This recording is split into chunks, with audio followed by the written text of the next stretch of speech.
Knowing the Name of a Bird by Jane Yolen and Jori Vanderland.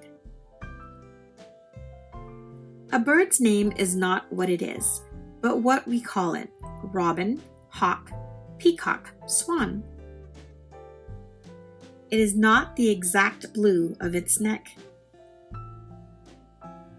or the tint of its red breast.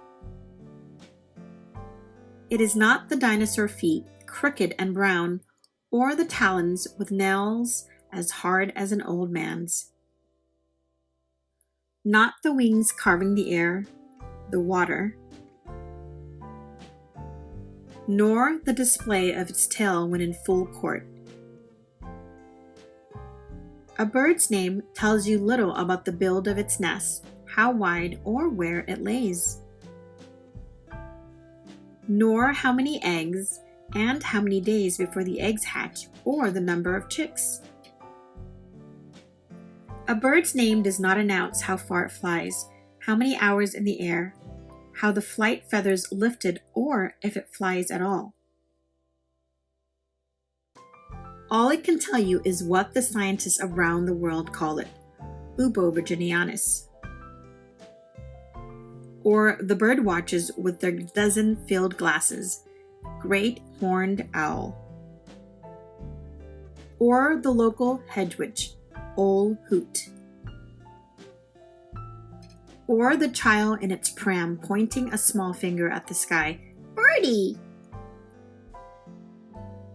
And even if you coax it with the bird seed or water in stone bowls, a bird will never answer to the name we humans give it: swallow, sparrow, blue jay, dove, only its song. Richard Feynman, 1918 to 1988, noted physicist, author, and Nobel Prize winner, said the following: "You can know the name of a bird in all the languages of the world, but when you're finished, you know absolutely nothing whatever about the bird." Feynman was speaking about how we humans name things, noting that such names are not of interest to the creature themselves, such as birds who have their own languages. He suggested that if we understood the birds' forms of communication, they would be able to tell us more about themselves than anything we with our science could find out. The study, as opposed to the enjoyment of birdsong, is a relatively new science.